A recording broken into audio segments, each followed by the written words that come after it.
Assalamualaikum warahmatullahi wabarakatuh. Kembali lagi dengan podcast IJTI Sangkuriang. Nah, untuk kali ini IJTI Sangkuriang kedatangan tamu dari Sinergi Foundation dengan Kang Asep. Ya, Kang Asep Irwan ya. Ini Irawan. Oh, Irwan. Irawan. Irawan siap. Ya, saya panggil Kang Asep atau Kang Asep aja. Kang Asep aja ya. Ya, sebagai informasi bahwa Kang Asep ini adalah sebagai CEO Sinergi Foundation gitu ya. Nah, karena ini baru pertama kali datang di podcast Sangkuriang, maka kita akan bincang-bincang dulu, kita akan menggali dulu apa sih sebenarnya Sinergi Foundation itu gitu ya. Ini lembaga apa sih Sinergi Foundation ini gitu kan? Kenapa di Jawa Barat kok sampai membooming Sinergi Foundation gitu kan? Bahwa bahkan di kalangan duafa ini dikenal gitu kan Pak. Dikenalnya apa? Dikenal kalau misalnya mau berobat, ternyata di Sinergi Foundation ada katanya. Pingin sekolah gratis di Sinergi Foundation ada gitu ya. Nah, jadi yang pertama pemirsa IJT Sangkuriang itu ingin tahu dulu seperti apa sih sebenarnya Sinergi Foundation ini seperti itu. Nah, mangga Kang Irwan dijelaskan dulu Sinergi Foundation. Bismillahirrahmanirrahim. Assalamualaikum warahmatullahi wabarakatuh. Perkenalkan saya Sigarawan dari Sinergi Foundation. Sinergi Foundation merupakan lembaga milik umat yang senantiasa menjadi pengembang kreativitas dan inovasi sosial pemberdayaan masyarakat berbasis wakaf produktif dan zakat infak sedekah. Di mana dalam aktivitas utamanya kami mengelola dana-dana masyarakat berupa wakaf, zakat, infak sedekah. Lalu dana-dana tersebut itu dikelola dalam bentuk program, baik di bidang pendidikan, di bidang kesehatan, di bidang ekonomi, dan juga yang terakhir kami mempositioningkan diri sebagai lembaga investasi wakaf. Nah, lembaga investasi wakaf ini terbagi dua, ada dalam konteks bisnis sektorial, ada dalam konteks investasi di sosial pemberdayaan. Oke, baik. Nah, untuk di segi kesehatan nih Kang, di segi kesehatan itu kira-kira misalnya apa aja nih yang sudah dikelola oleh Sinergi Foundation sampai kemudian tadi dikenal gitu kan? Ternyata dikenal karena kebaikan Sinergi Foundation seperti apa nih? Ya, sebenarnya kami sekali lagi statusnya sebagai pengelola, bukan pemilik dana umat ya, tapi hanya pengelola, di mana kami dengan dana yang diamanahkan dari masyarakat itu, salah satu program yang kita create di bidang kesehatan ada namanya Rumah Bersalin Cuma-Cuma. Rumah Bersalin Cuma-Cuma ini sudah hampir 16 tahun di Kota Bandung dan Kabupaten Bandung. Oh, Kabupaten Bandung juga ada ya? Ada di Soreang. Bahkan mohon doanya ini akan dinaikkan statusnya yang sekarang itu klinik pratama, dinaikkan status menjadi klinik utama. Karena ada yang ngasih tanah wakaf di Kabupaten Bandung di depan di Dukcapil pemerintah Kabupaten Bandung. Yang alhamdulillah sudah baru beres pembangunan mesinnya. Sekarang lagi nunggu proses perizinan untuk dijadikan klinik wakaf ibu dan anak. Nah, Rumah Bersalin Cuma-Cuma ini sepanjang 16 tahun sudah membantu kurang lebih 9.500 anak yang dibantu dilahirkan di sana. Dari mulai pemeriksaan, melahirkan, imunisasi, bahkan KB. Ya, jadi kami juga karena kami senantiasa ingin mendukung program-program yang digunakan oleh pemerintah. Oke, baik. Nah, ini kan panjang nih, saya lupa ini menanyakan Sinergi Foundation ini sebenarnya mulai lahirnya itu atau berdirinya itu kapan? Saya belum ditanya. Kami sebenarnya dulu sejak tahun 2002 mengelola brand Dompet Duafa Bandung. Hanya sejak April 2015 kami sudah dimandirikan oleh Dompet Duafa, sehingga kami menghadirkan nama yayasan langsung, namanya ya Yayasan Semai Sinergi Umat. Tapi yang dikeluarkan secara branding itu adalah Sinergi Foundation. Oke, baik. Nah, tadi kan berbicara masalah kesehatan gratis gitu kan, pendidikan gratis, kemudian ada pemakaman juga gitu kan. Nah, itu kan dana wakaf ya gitu ya. Jadi saya mencatat bahwa Sinergi Foundation ternyata adalah lembaga kemanusiaan yang bergerak di bidang wakaf dan JIS ya.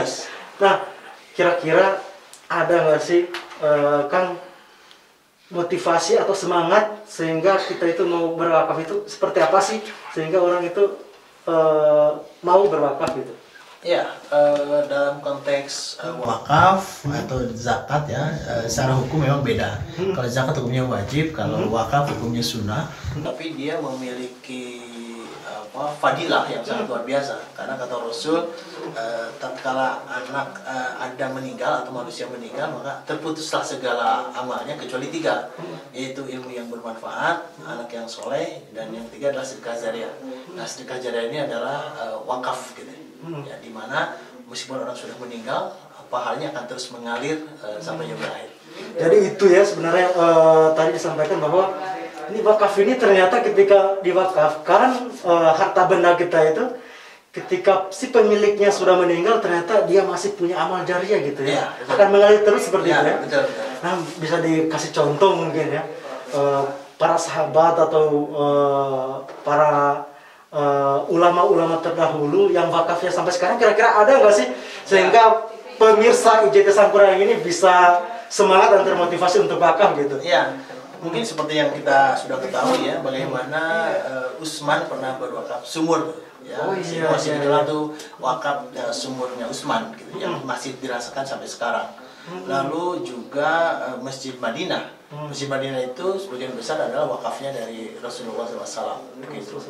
Kalau yang masih terasa di Indonesia dan itu dari pendahuluan yang masa lalu adalah wakafnya Syekh Bugal, yaitu ulama dari Aceh yang mewakafkan tanahnya, yang sekarang di atas tanah itu sudah berdiri sebuah hotel. Gimana dia ikrarnya begini, hasil dari usaha hotel ini hasilnya untuk jamaah haji Aceh. Maka sejak sekian lama jamaah haji Aceh itu setiap tahunnya suka mendapatkan insentif dari hasil usaha hotel tadi yang diwakafkan itu ya? Nah, kalau dalam kekinian di Synergy Foundation, alhamdulillah Mei 2009 kami menerima sebuah aset wakaf apotek senilai 1 miliar. Masya Allah. Yang menarik, orang ini belum punya rumah, mobil cuma satu-satunya. Yang diwakafkan apotek senilai 1 miliar dengan margin rata-rata sebulan 20-25 juta. Pertanyaannya, kalau abang seperti itu, rumah belum punya, mau diwakafin atau dibeliin rumah? Kalau saya misalnya normal ini ya, normal aja ya. Normal kalau saya sih, rumah dulu lah ya. Rumah dulu, kemudian mungkin kendaraan mungkin gitu ya, yang ngetren gitu kan. Nah, kami pingin cerita pemirsa IJT Sangkurang pingin tahu juga nih cerita-cerita lain kira-kira yang lebih jos lagi gitu kan. Tadi kan apotek 1 miliar, kira-kira ada lagi nggak Kang Asep yang mewakafkan? Motivasi mereka apa sih rata-rata dia? Jadi motivasi mereka memang orang-orang yang berwakaf itu biasanya orang yang sudah usia di atas 50 tahun. Ya, yang sudah sadar ini di masa tua ini mau seperti apa. Mereka menyiapkan bekal untuk pulang. Januari lalu kami baru menerima aset rumah di daerah Gunung Batu. Dekat dari sini tuh. Perumahan elit gitu ya? Elit ya. Itu luas tanahnya 591 meter, luas bangunan 300 meter, mungkin nilainya sekitar 15 miliar. 15 miliar? Lebih dahsyat dari satu. Dari apotek tadi ya? Iya. Ini motivasinya apa? Ya, saya yakin pemirsa IJT Sangkurang ingin tahu ini. Skenario Allah dalam H-3 hari Minggu si bapak ini ingin sholat duha di Masjid Al-Irsyad. Setelah beres sholat duha Bandung Barat, lalu beliau minta waktu sampai sholat zuhur ke anaknya. Habis sholat zuhur pulang, makan siang, habis itu tidur di rumah. Hari Seninnya dia ingin mendengarkan sebuah channel YouTube ceramah yang ditonton ceramahnya Pak Miftah Farid. Judul atau temanya tentang wakaf. Setelah mendengarkan ceramah itu, dia panggil anaknya, kata ke anaknya, "Nak, Bapak mau wakafkan rumah dan tanah yang di Gunung Batu, tolong cari informasi Pak Miftah." Akhirnya hari Selasa sore ketemu Pak Miftah, lalu Pak Miftah nge-WA ke saya, "Sep, ada rumah yang mau diwakafkan, tolong dicek, disurvei peruntukannya yang pas untuk apa." Itu hari Selasa WA, hari Rabu wakifnya meninggal.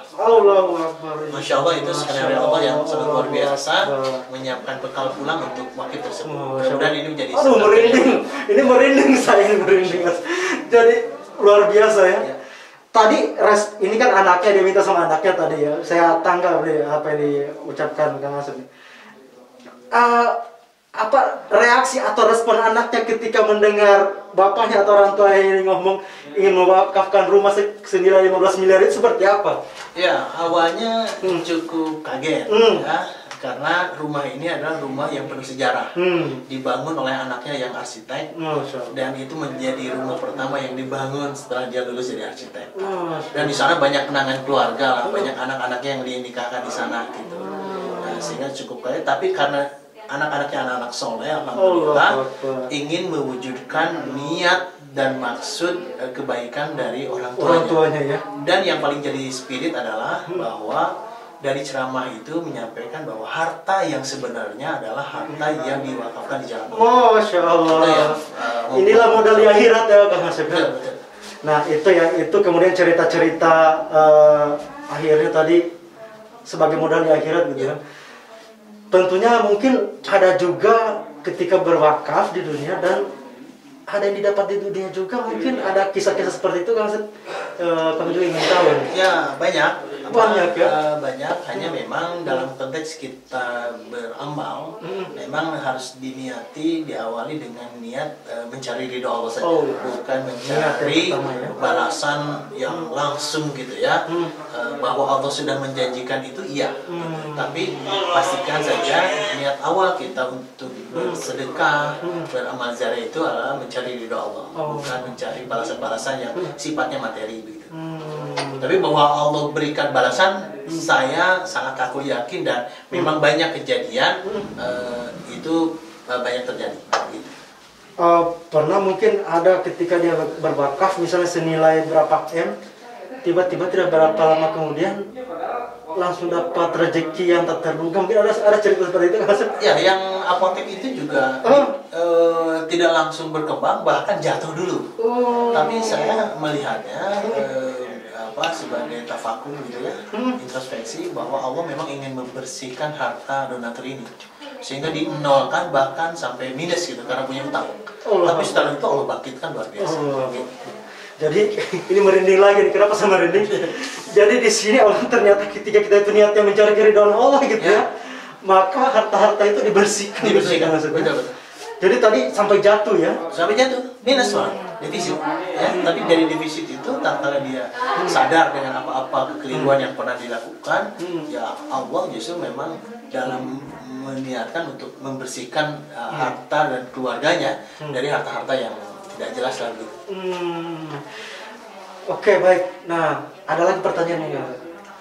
Tentunya zakat ini kan, lembaga zakat ini kan banyak, lembaga wakaf itu banyak ya. Tapi dari runtutan cerita Kang Asep tadi, saya terngiang bahwa ada lembaga pendidikan gratis, ya, kesehatan gratis, ada pemakaman gratis. Gitu ya. Ini kenapa sih termotivasi memberikan yang gratis, ya kan, fasilitas gratis kepada masyarakat, yaitu pendidikan dan kesehatan. Kenapa fokus ke yang dua ini? Ya, perihal pendidikan dan kesehatan ini merupakan kebutuhan dasar, basic. Jadi mau orang kaya mau orang miskin pasti membutuhkan kedua hal ini. Maka kami di CDD Foundation tidak akan masuk ke ranah bisnis di dua sektor ini, pendidikan dan kesehatan. Karena kalau kita bicara sejarah peradaban Islam, mungkin kita ada lucunya begini. Zaman dulu itu jangankan orang miskin, orang kaya pun gratis. Nah kalau sekarang jangankan orang kaya, orang miskin pun bayar. Gitu. Nah kami sebenarnya CDD Foundation ingin menghadirkan saja, ingin bernostalgia bagaimana dana-dana umat ini dikelola dengan sebaik mungkin, bisa menghadirkan dua sektor yang menurut kami sangat kebutuhan dasar, itu menjadi tidak ada perbedaan antara yang kaya dan yang miskin. Maka di rumah benih cuma-cuma itu layanan mungkin seperti tipe rumah sakit kelas 2 lah, gitu. Karena sangat nyaman. Ya, setidaknya itulah testimoni yang diberikan oleh para member, para anggota yang sudah mendaftar di kami. Hampir sudah belasan ribu yang sudah dilahirkan 9.500. Bahkan ada yang menarik, ada beberapa anak yang dinamakannya kalau disingkat tuh RBC. Saking dia senangnya, gembira ya. Karena bagi mereka dalam keadaan hamil, miskin itu bukan senang dan bahagia. Ada pikiran yang sangat luar biasa. Saya harus meriksa setiap bulan di mana. Saya melahirkan di mana, biayanya berapa. Tatkala ada sebuah institusi kesehatan yang itu memang gratis, didanai dengan zakat, itu sebuah anugerah yang luar biasa buat mereka. Bahkan ada satu mustahik yang suami istrinya waktu pemeriksaan itu setiap bulan naik sepeda kurang lebih 30 km dari daerah Baleendah ke Polis. Itu terjadi. Gitu. Saking karena bagi mereka kalau punya uang 10.000 20.000 kan mendingan dipakai untuk kebutuhan makan. Oke, satu lagi nih terkait dengan bagaimana caranya untuk berwakaf di Sinergi Foundation. Ya, kami memberikan layanan ada yang offline atau yang online, yaitu dengan mentransfer ke rekening kami ataupun yang silaturahmi langsung, karena kalau bicara wakaf itu butuh edukasi. Ya, tidak serta-merta orang mau berwakaf dengan nilai sekian miliar. Karena yang terakhir kami baru dapat aset tanah di Lembang luasnya 3 hektar, itu nilainya 150 miliar. Gitu. Jadi datang kemana nih orang kalau misalnya ada alamat? Kantor kami di Sinergi Foundation di Jalan Pasir Kaliki 143 atau di Gedung Wakaf 99 Jalan Sidomukti nomor 99H Sukaluyu Cikuta. Oke, mungkin patokannya pemakaman pahlawan ya. Ya. Oke, terima kasih. Jadi untuk perkenalan atau ta'aruf dengan Sinergi Foundation saya pikir sudah jelas. Kalau pemirsa IJT Sangkuriang, podcast IJT Sangkuriang ingin berwakaf gitu ya, maka tadi datang ke Gedung Wakaf 99 di Sidomukti. Nah, atau misalnya mau ada tidak mampu, merasa diri tidak mampu untuk melahirkan, itu ada di mana rumah sakitnya? Ya, kalau rumah bersihan cuma-cuma ini untuk pemirsa IJTV di Bandung Raya. Kalau ada tetangganya yang merasa membutuhkan fasilitas layanan pemeriksaan dan melahirkan, bahkan imunisasi dan KB secara cuma-cuma, bisa datang ke rumah bersalin cuma-cuma di Jalan Holis 448A atau di Soreang di depan Distrik Capil Kabupaten Bandung. Oke, terima kasih. Itu informasi dari Sinergi Foundation. Terima kasih. Assalamualaikum warahmatullahi wabarakatuh. Waalaikumsalam warahmatullahi wabarakatuh.